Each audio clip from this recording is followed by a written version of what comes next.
Hello everyone, this is Chris and I'd like to invite you to this conversation about your Kundalini awakening experiences.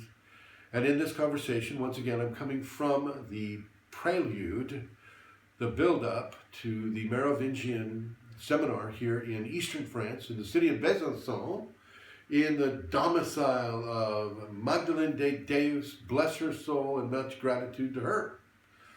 Right now we are doing some dream interpretation from my assistant Julia, and she is going to continue with a dream that she had the previous evening, and I'll continue with the interpretation as the Kundalini gives for me to do it. Go ahead, Julia. In the room there was a small fridge full with different kind of desserts, and I wanted to have some. But as I reached out to get some, I remembered I shouldn't be doing it as you don't support unnecessary white sugar consumption. It's true. It's absolutely true. I do not support unnecessary white sugar consumption. I don't support any white sugar consumption.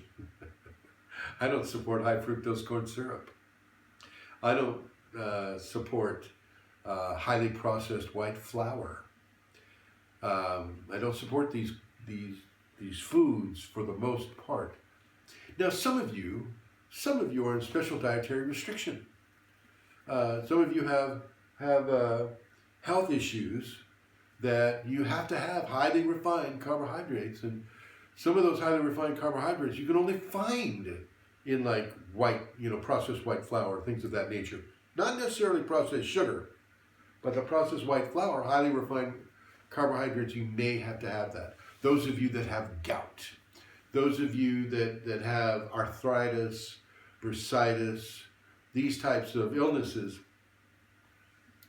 they may require that you have a highly refined carbohydrate. So of course, I'm not saying to restrict that. Of course, follow your medical doctor for advice about your physical problems, not for advice about your Kundalini problems, because they don't know.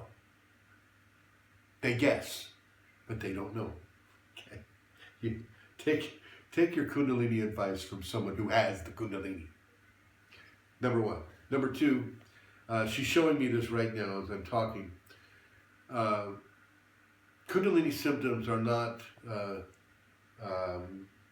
psychosis.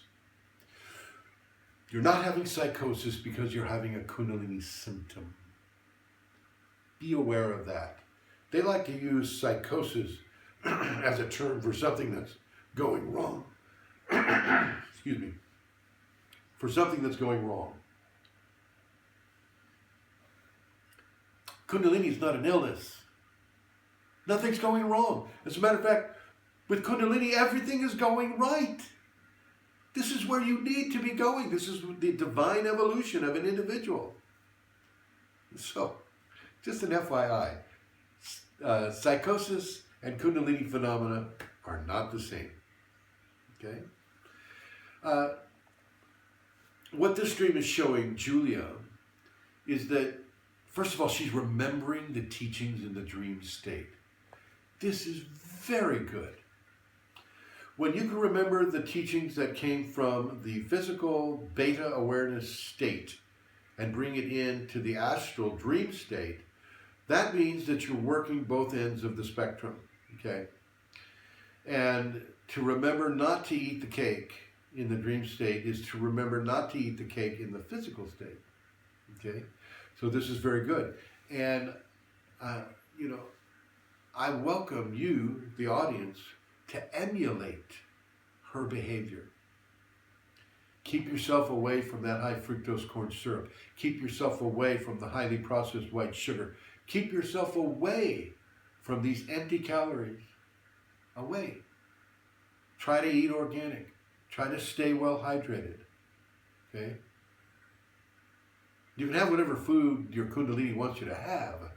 Last night she wanted me to have a little bit of chicken and a little bit of pasta, and that was all I got. Okay? And I was grateful for it. Especially because Julia bought it for me, so thank you, Julia. Anyway, everybody, thank you for watching.